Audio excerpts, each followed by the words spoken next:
बिस्मिल्लाहिर्रहमानिर्रहीम। अस्सलाम वालेकुम। मैं जलील खान पुलाची, आप मेरे यूट्यूब चैनल देख रहे हैं। हुजूर वाला पाकिस्तान के सियासी मंजरनामे में आज पूरा दिन क्या कुछ होता रहा और मुमकिन तौर पर कल क्या हो सकता है, इस हवाले से डिस्कस करेंगे। शुरू हम करते हैं इस्लामाबाद के तीनों हलकों से, जिसका फैसला इलेक्शन कमीशन ने महफूज कर लिया था।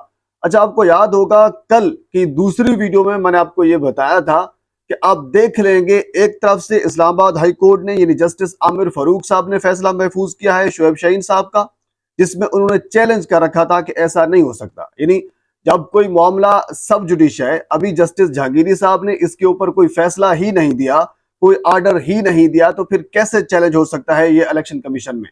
इलेक्शन कमीशन में अपने तरीके से एक समाअत की और समाअत करने के बाद फैसला महफूज कर लिया।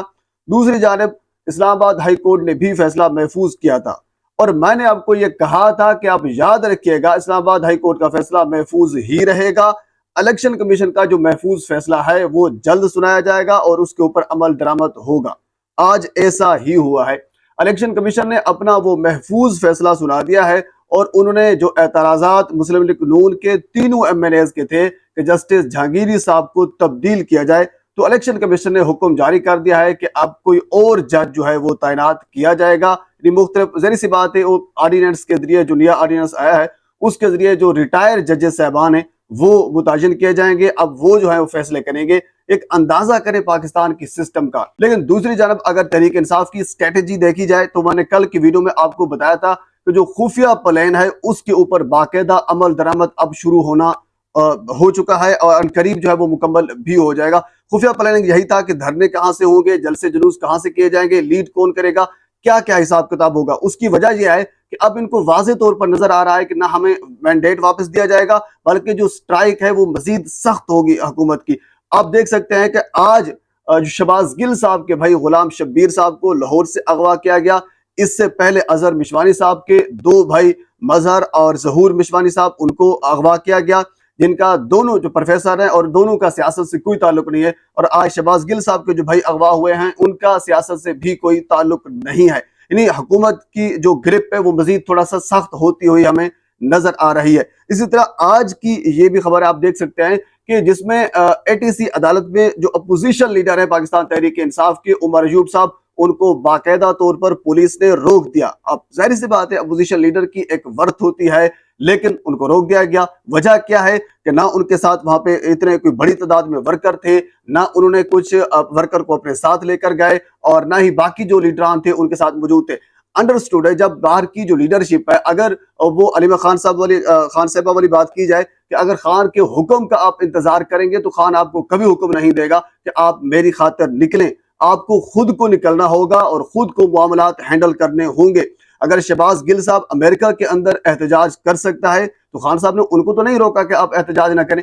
आप यहाँ पाकिस्तान के अंदर रहकर एहतजाज क्यों नहीं करते? वर्कर को आगे लेकर क्यों नहीं आते? उनको जोश और जज्बा क्यों नहीं दिलवाते? अगर यही सूरत हाल आपने रखनी है, तो फिर जाहिर सी बात है अपोजिशन लीडर के साथ आज जो कुछ हुआ है, उनको ATC अदालत में पेश ही नहीं होने दिया गया, तो यही सूरत हाल होकर रहेगी। लेकिन यहाँ एक अच्छी चीज भी मैं आपके सामने रख देता हूँ। सरगोदा की अदालत ने आज दो मुकदमात में पाकिस्तान तहरीक इंसाफ के, एक मुकदमे में 35 जबकि दूसरे में 25 कारकुन जो हैं उनको बाइज्जत बरी करने का हुक्म भी दे रखा है। शायद यही डर और खौफ था जिसकी वजह से अपोजिशन लीडर को आज जाने से रोक दिया गया। बहरहाल ये चीजें अपनी जगह पे मौजूद हैं, लेकिन पाकिस्तान तहरीक इंसाफ को खुलकर आज खेलना होगा। अगर खुलकर नहीं खेलेंगे तो हमें नजर आ रहा है जो हुकूमत की ग्रिप है वो मजीद थोड़ा सा सख्त होती हुई भी नजर आ रही है। बहरहाल हम थोड़ा सा आगे चलते हैं।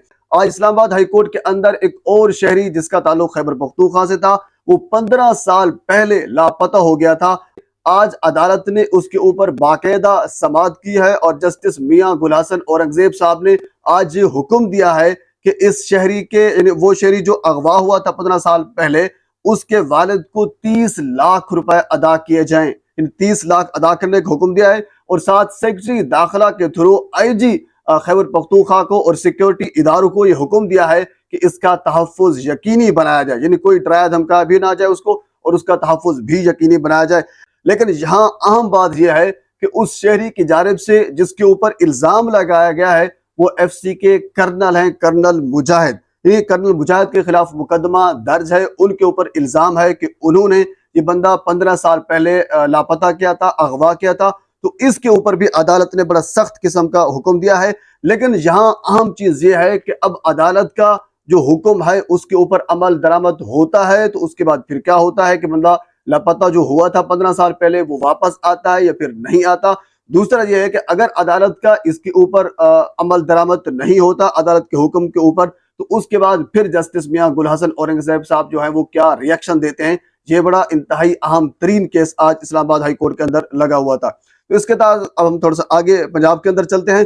پنجاب کے اندر حتیٰ کہ عزت کا جو قانون پاس کیا گیا تھا اس کے بعد پھر گورنر کو بھیجا گیا تھا. گورنر نے وہاں پہ موجود نہیں تھے تو پھر جو قائم مقام گورنر ہیں انہوں نے دستخط کیے. اس میں پاکستان پیپلز پارٹی کی میں نے پچھلی ویڈیو میں آپ کو یہ بتایا تھا کہ بھرپور منافقت شامل ہے. حالانکہ ایون کہ آج شرجیل امان جو میمن ہیں وہ بھی یہ کہہ رہے تھے کہ پاکستان پیپلز پارٹی کا اس میں کوئی تعلق نہیں ہے. ایون کہ آج حسن مرتضیٰ صاحب نے بڑی پریس کانفرنس کی ہے اور مسلم لیگ نون کے خلاف کی ہے کہ ہر طبقہ مسلم لیگ نون سے ناخوش ہے اور اس کے ساتھ یہ کہا ہے کہ ہمارا اس حتیٰ کہ عزت والا جو بل تھا اس سے کوئی تعلق نہیں ہے. حضور والا یہ آپ کی منافقت ہے. آپ ہر معاملے میں حکومت کے ساتھ کھڑے ہیں. حتیٰ کہ عزت والا بل پنجاب اسمبلی سے جب پیش ہوا تھا ووٹ بھی آپ نے دیے تھے اور اس کے بعد پھر آپ کے گورنر صاحب نے بل کو ریجیکٹ کر کے دوبارہ اسمبلی میں کیوں نہیں بھیجا. اس میں آپ کی منافقت ہے جان بوجھ کر. یہ سارے ذرائع میں پیچھے بتا چکا ہوں.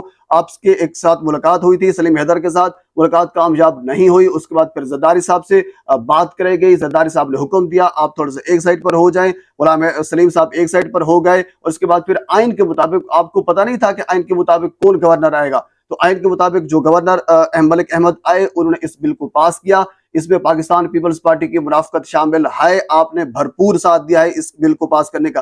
بہرحال اس کے یعنی گورنر کے دستخط کے بعد پھر گزٹ نوٹیفیکیشن ہوتا ہے. وہ آج گزٹ نوٹیفیکیشن بھی ہو گیا ہے. یعنی باقاعدہ طور پر آج جو حد تک کہ عزت کا قانون ہے وہ پنجاب کے اندر لاگو ہو گیا ہے. یعنی اب ہوگا یہ کہ اگر کسی کے اوپر الزام ہے تو وہ پہلے 30 لاکھ روپے ٹیبل کے اوپر رکھے گا اور اس کے بعد پھر معاملہ جو ہے وہ چلے گا. یعنی الزام اس کے اوپر ثابت ہوتا ہے یا نہیں ہوتا اس کا اس سے کوئی تعلق نہیں ہے. 30 لاکھ روپے اس کو جمع کرانے ہوں گے. یعنی جس کو چپ کرانا ہوگا اس کو نوٹیفیکیشن دے دیں گے, اس سے 30 لاکھ روپے جو ہے وہ لے لے گی حکومت اور یہ ایک ڈرامہ جو ہے وہ چلتا رہے گا. بہرحال پاکستان کے سیاسی معاملات میں اور بہت سی چیزیں ہیں. اگلی ویڈیو میں آپ کے ساتھ میں ضرور شیئر کروں گا. ایک مرتبہ آپ سے گزارش ہے میرے چینل کو سبسکرائب کر دیں تاکہ آنے والی ہر انفارمیٹیو ویڈیو آپ تک پہنچ سکے. اللہ حافظ. تو کل اپوزیشن لیڈر صاحب نے یہ فرمایا ہے کہ پاکستان پیپلز پارٹی کی ملی بھگت ہے. میں سمجھتا ہوں کہ ملی بھگت تو یہ پی ٹی آئی کی اور نون لیگ کی ہو سکتی ہے, کیونکہ جب تحریک انصاف کی حکومت تھی اس وقت بھی اظہار رائے پہ جو قدغنیں تھی وہ لگتی رہی, ان پہ قوانین بنتے رہے, اور اب اس کی کنٹینیوٹی ہے کہ پنجاب کے اندر ایسا بل لایا جاتا ہے جو اظہار رائے پہ قدغن ہو